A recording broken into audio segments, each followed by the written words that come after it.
Unless you've been living under a rock, you've seen some of the great games that have released in 2023. And it should come no surprise to you that the gaming industry would be booming right now. What might surprise you is that it's not. So we've had a ton of layoffs this year. The year beginning with Xbox, Microsoft getting rid of, I think, 10,000 people in February. We just had Epic get rid of like 900 employees. Granted, that's due to mismanagement. Big surprise there. And probably a lot of that is what this comes down to, because you know these companies are quite often about filling their CEOs' pockets and their shareholders' pockets, and not the devs. So cut devs, pay shareholders more. Everyone's happy, right? Except the community of the game devs and pretty much everyone that isn't the CEO. 2 for 1. But I digress. Bungie just recently laid off a bunch of employees. We don't know the number yet. I'll put that on screen if that number gets released by the time this is out. But the final shape's being delayed. Marathon's being delayed. They've had their workforce cut. And some people blame the CEO and saying that his words mean nothing because he tweeted and people are mad about that. And I'm going to talk about that and why I think that it's not his fault. And we're going to get into all of that by the end of this video. If you're happy any of these people got laid off at Bungie, by the way, you can get out of here. You're getting deleted. It seems to me like no one's really safe for these layoffs because they let go of people from HR, QA, support, art, everything that wasn't an engineer, and that may change by the time this video comes out. They even let go one of the oldest employees at Bungie, the composer, Michael Salvatore, and hopefully I'm pronouncing his name right, but you should know him, and if not, he is the man, the legend, that made all of the theme music for Halo. All those classic songs that instantly take you back, that was him. And that's pretty much my smoking gun to the fact why I don't think Pete here, the CEO, had anything to do with these layoffs. I don't think he woke up today or their shareholders woke up today and decided that they were going to fire one of the oldest employees at Bungie and the legend that made most of their amazing music that they had from the past, like 25 years nearly.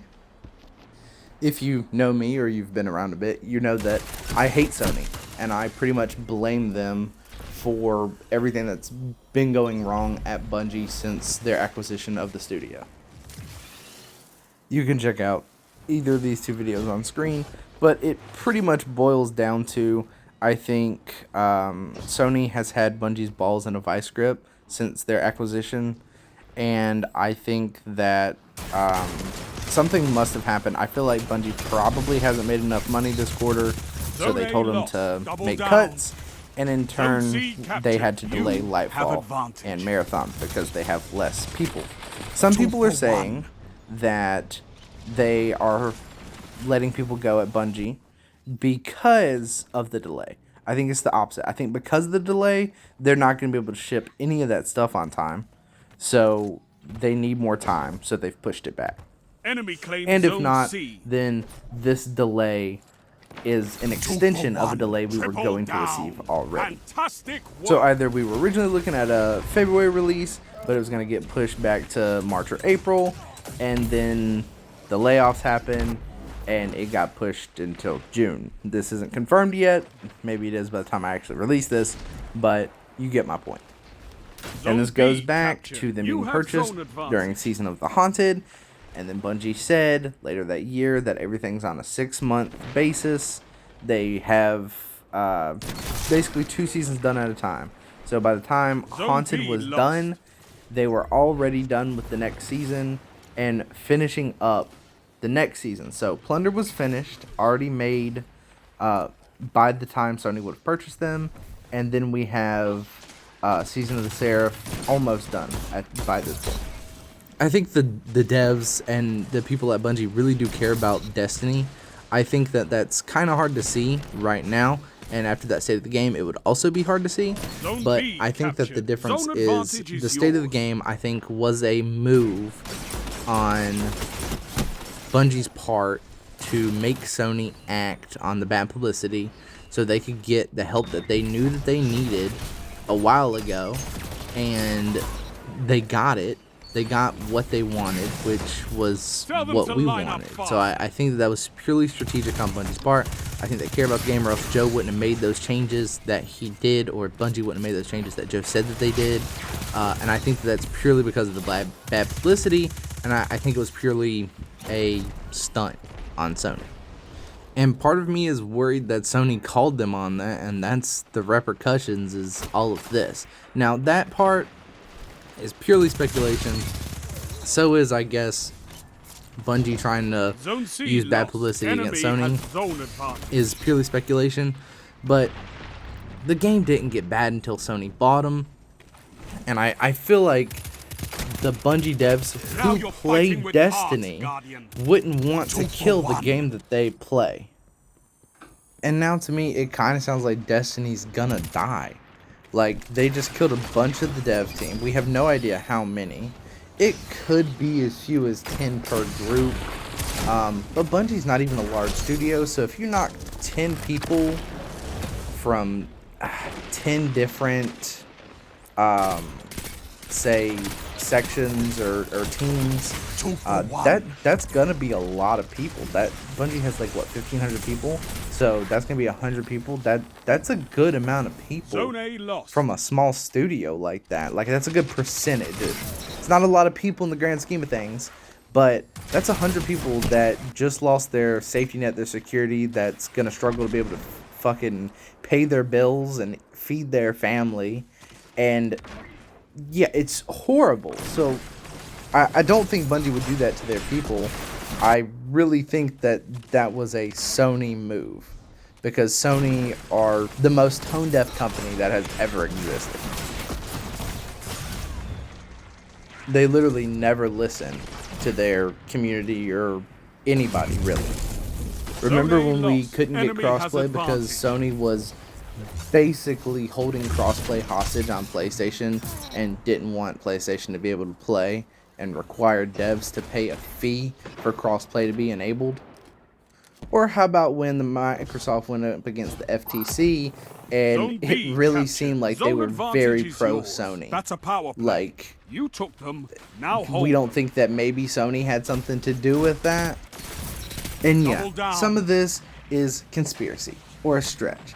But is it that crazy to think that a horrible company that is clearly mismanaged, because they're already doing layoffs at Naughty Dog, which is one of their best developers that created The Last of Us? Sure, The Last of Us 2 wasn't great, but they're a really good developer that they have, a good studio that they have.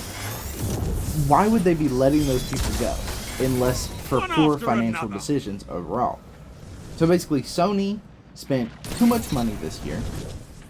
They needed to make cutbacks so their shareholders could get more money, because that, at the end of the day, is what it comes down to. So when they make these cuts, even though they haven't made that much money this year, because they're spending less, they've made more money. That, ladies and gentlemen, is CEO math. Is it that crazy that the anti-consumer Sony that doesn't like to work with Microsoft or Nintendo on crossplay would be anti-consumer and take away a bunch of Bungie's team and therefore make it to where they have to delay their scheduled releases? And you're probably wondering, why would Sony shoot themselves in the foot and make it to where this DLC doesn't release on schedule? Because there is a good chance that it was going to get slightly delayed, and now the delay is even further away, or pushed back even more, because of the fact that they did these layoffs. If they take away people and it's delayed 2 months, they take away people, they have to now delay the game even more, possibly. We don't know the scope of how many people they laid off, so in the grand scheme of things, it might not matter that much to the delay. I'd say out of 1,500 people, 100 people, a good percent, 6.6 repeating percent. So we'll just round it to 7%. So 7% of the company, that's a good chunk. And depending on where those people were located in the development of the game and what's done and what's not and what needs more help or what's buggy and what's not, there might be serious delays to that kind of thing. Because yeah, sure, 6% overall doesn't sound like a huge number again. Or 7 rather. But in the grand scheme of things, that could be 87% of one specific team. Say that team was doing bad, you know? They weren't doing great at making this one thing for the game. And Sony was like, you know what? You're all gone. Well, now it's going to be even harder because they're going to have to pull people from other teams to either fill that void or they're going to have to get new people in. Bungie is still hiring like 20-ish people.